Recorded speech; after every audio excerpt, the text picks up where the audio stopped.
seumur hidup Yesus tidak pernah sekalipun beragama Kristen. Karena agama Kristen agama buatan Paulus. Kawan, coba dengarkan, ku punya kabar baik untukmu. Mungkin ya, shalom teman-teman semua dimanapun kita berada pada saat ini. Kiranya kita semua tetap berada dalam keadaan sehat, dan apapun yang merupakan aktivitas kita sepanjang hari ini, kiranya Tuhan Yesus memberkati. Dan kembali berjumpa lagi di channel kita ini, yaitu Semayan Yasin. Terima kasih buat teman-teman semua dan juga para sahabat yang sudah mendukung perkembangan channel ini dengan setia. Dan kiranya kita tetap menggunakannya untuk menjadi berkat bagi semua orang. Nah teman-teman, pada video kali ini saya membahas di mana ada jejak digital seorang mualaf, di mana dia setelah meninggalkan kekristenan dan kemudian dia masuk Islam, dan dia memberikan klaim-klaim sendiri soal ayat-ayat Alkitab dan juga cerita-cerita atau kisah-kisah Nabi yang ada di dalam Alkitab, di mana dia mencoba mengklaim bahwa dari atau sejak Nabi Adam sampai Yesus Kristus itu beragama Islam katanya. Mereka itu semua Muslim katanya teman-teman ya. Dan kemudian dia berkata bahwa Nabi mereka yang paling terakhir itu diutus untuk semua manusia atau seluruh alam semesta. Sedangkan Yesus tidak. Dan dia juga mengklaim bahwa tidak ada keselamatan selain di dalam agama mereka. Dan yang paling menarik teman-teman, ketika mereka punya rencana agar orang-orang yang non-muslim atau mungkin khususnya orang-orang Kristen itu bisa diajak untuk masuk Islam. Tetapi rencana tersebut teman-teman tidak sampai karena beliau itu sudah almarhum. Nah, kita tidak membahas tentang bagaimana dia meninggal, tetapi yang kita bahas saat ini adalah jejak digitalnya. Sebelumnya mari kita simak videonya yang berikut ini. Karena semua Nabi sejak Adam sampai Rasulullah SAW, termasuk Nabi Isa alaihissalam atau Yesus, mereka semua beragama Islam. Seumur hidup Yesus tidak pernah sekalipun beragama Kristen. Karena agama Kristen agama buatan Paulus. Yang memberi nama Kristen itu bukan Yesus, tapi Paulus dalam Kisah Rasul pasal 11 ayat 24-26 itu asal mula muncul agama Kristen. Makanya Yesus tidak pernah tahu kalau agama disebut Kristen. Maka kita baca Quran sampai hatam, Mbak. Ingat saya, Bapak pernah bikin sayembara itu, Pak ya? Nah, ya itu. Justru dalam buku saya yang pertama itu, dan pertanyaan saya pertama, belum ada. Mana bukti, pertanyaan pertama, mana bukti tertulis di Alkitab Yesus beragama Kristen? Itu tidak ada. Kenapa? Tahun berapa itu, Pak? Oh, buku sudah sekitar 7 tahun lalu saya tulis. Belum ada yang berhasil? Tidak mungkin, karena itu namanya impossible for Christian to answer. Ya, mustahil kan? Nah, itu pertanyaan pertama. Jadi makanya kita baca Quran tidak ada kita jumpai satu kata Kristen. Ya ada Nasoro. Kenapa Nasoro? Karena Yesus berasal dari satu kota kecil namanya Nazaret. Pengikut Nabi Isa disebut orang-orang Nasoro. Kita aja orang Indonesia bilang Nasrani. Okay? Nah, jadi semua Nabi sejak Adam sampai Rasulullah termasuk Isa agamanya Islam. Ya, jadi Islam ini ada satu-satunya agama yang benar dan diridhoi oleh Allah Subhanahu Wa Taala. Kalau Nabi Isa atau Yesus dengan Injil dan agama Kristen untuk seluruh alam semesta, seluruh umat manusia, pertanyaannya untuk apa kehadiran Rasulullah SAW dengan Quran dan Islam? Kalau sudah ada Nabi yang untuk seluruh alam semesta, untuk apa lagi Rasulullah diutus membawa Islam, Quran, ya kan? Untuk apa? Karena banyak manusia di muka bumi tidak tahu bahwa sesungguhnya agama mereka harus Islam, kitab suci mereka harus Quran, Nabi mereka Rasulullah SAW. Maka tugas kita memberitahu. Nah, memberitahu itulah dakwah. Ya, Pak. Makanya dakwah kepada non-muslim itu juga justru itulah dakwah yang sesungguhnya, yang pahalanya sangat besar. Dan berdakwah mengajak non-muslim, bukan kata saya, kata Quran itu penting, bahkan disuruh oleh Allah surat 3:20. Surat 3:20 Allah perintahkan kepada Rasulullah SAW, ajak orang-orang diberi Alkitab dan orang ummi masuk ke dalam agama Islam.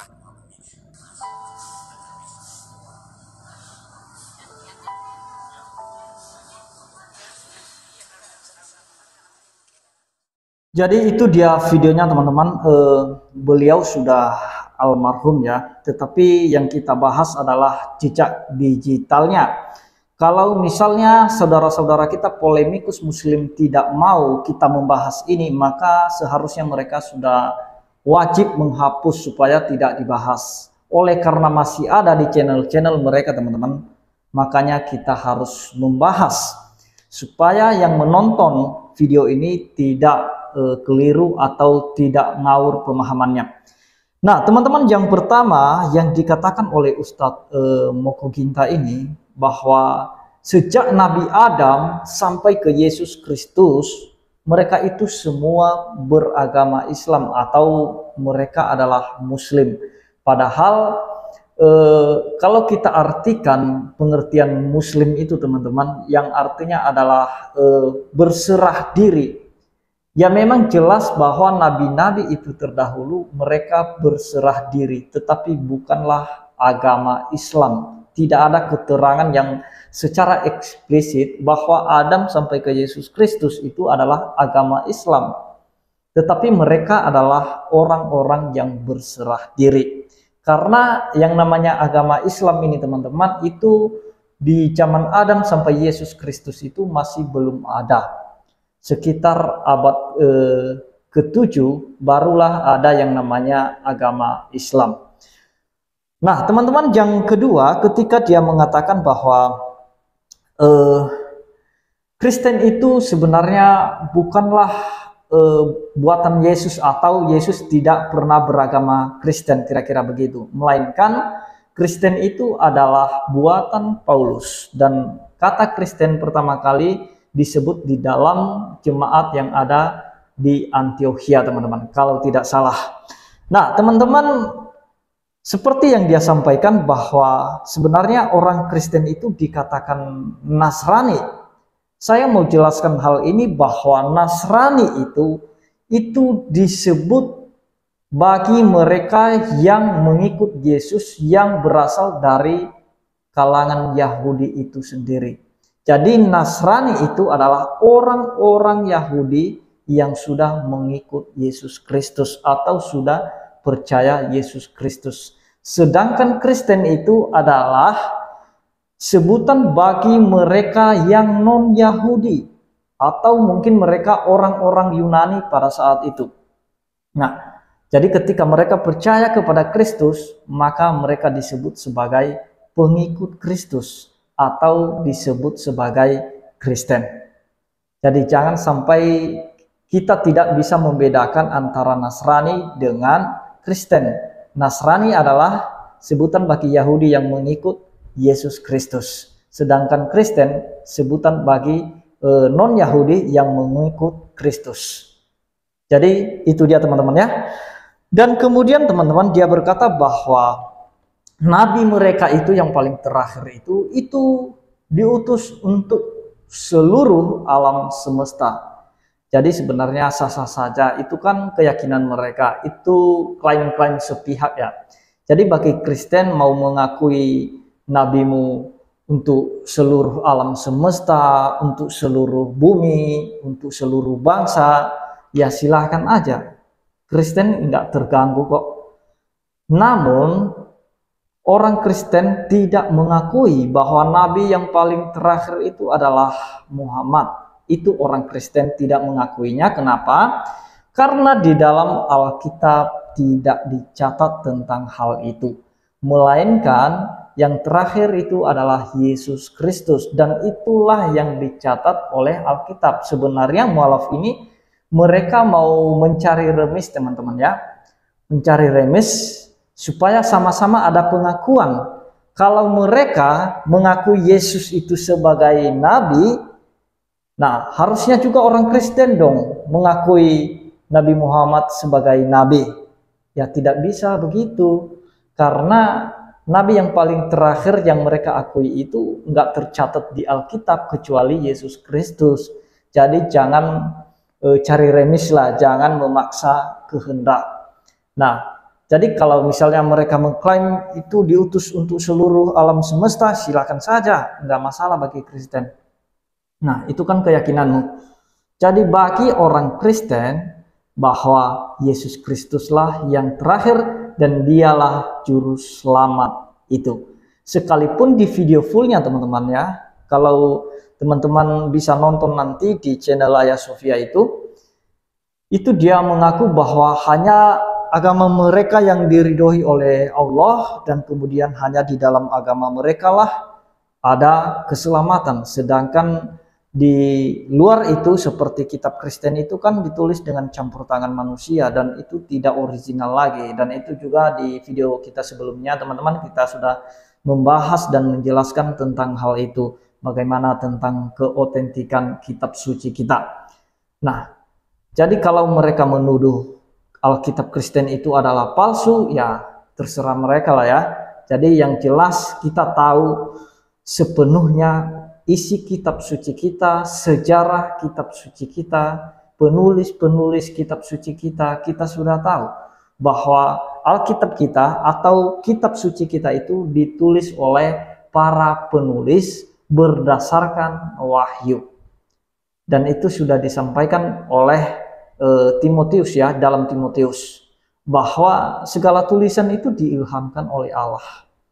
Jadi Tuhan punya cara untuk menyatakan wahyunya, menyatakan pengilhamannya.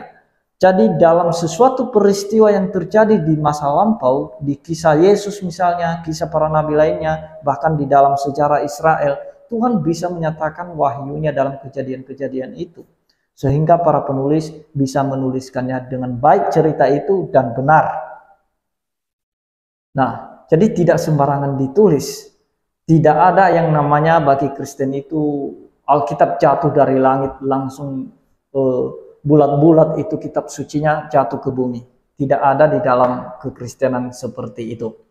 Nah, dan yang terakhir teman-teman, ketika dia berkata bahwa setelah dia mualaf itu dia punya rencana yang untuk mengajak non-muslim atau mungkin orang Kristen itu khususnya diajak supaya mereka masuk Islam semua.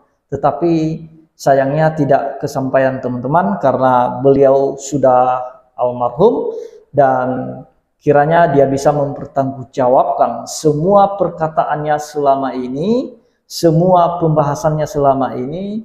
Dia bisa pertanggungjawabkan itu kepada Tuhan Yesus Kristus, Sang Hakim yang adil. Nah, bagaimanapun dia pasti atau kita semua pasti menghadap Sang Hakim itu untuk mempertanggungjawabkan semuanya.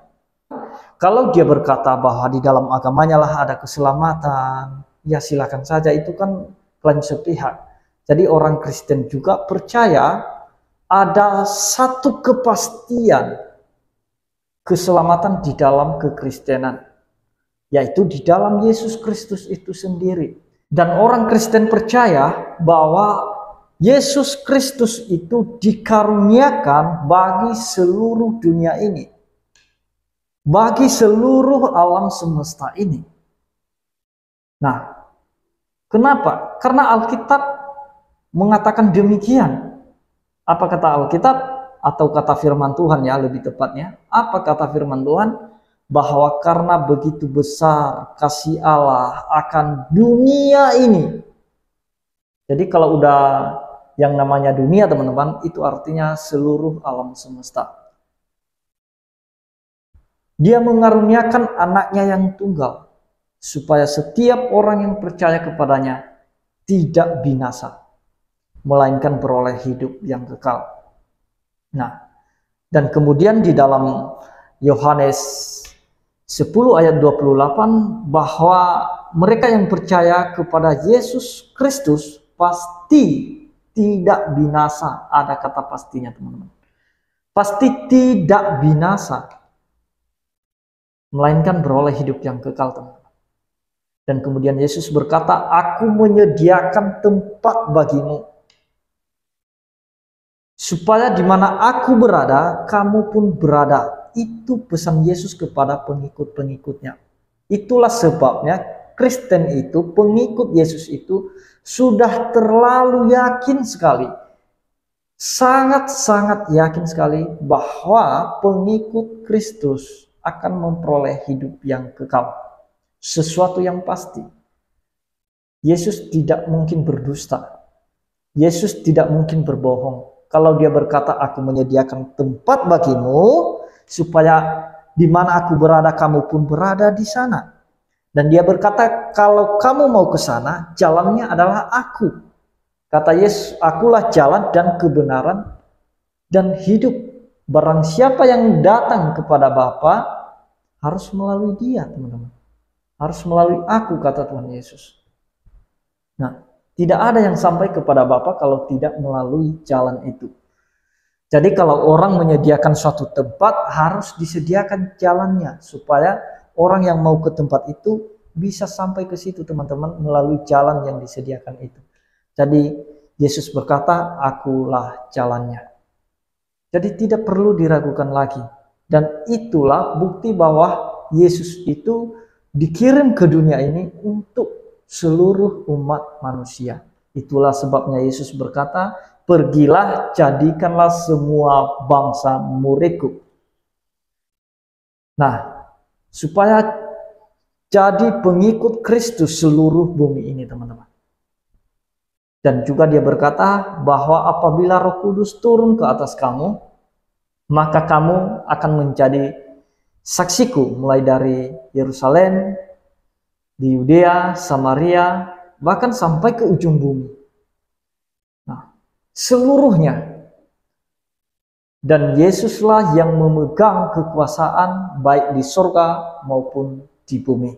Itu sudah disampaikan semua oleh Yesus.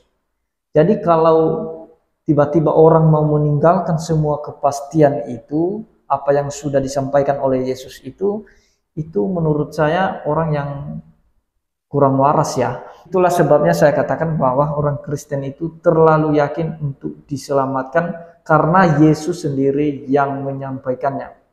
Dan Yesus itu adalah Tuhan. Dia adalah Allah yang datang dalam rupa manusia. Bahkan Yesus mengaku bahwa dia adalah Tuhan. Dia berkata kepada pengikut-pengikutnya atau kepada murid-muridnya pada saat itu, tepat katamu bahwa akulah guru dan Tuhanmu. Dan dia mengaku juga dirinya, dia berkata bahwa anak manusia adalah Tuhan atas hari Sabat. Apalagi yang kurang kalau orang berkata, oh Yesus itu tidak pernah mengaku dirinya sebagai Tuhan. Nah, jadi makanya baca di dalam Yohanes 13 ayat 13 juga Yesus sudah mengaku di situ dia adalah Tuhan. Jadi itu sudah jelas teman-teman ya, bahwa di dalam Yesus Kristus hanya ada keselamatan, jalan keselamatan menuju surga. Itu pesan Yesus. Jadi jangan sesekali meninggalkan kepastian itu dan kemudian pindah kepada hal yang masih mudah-mudahan, semoga. Nah, itu masih belum bisa dipastikan.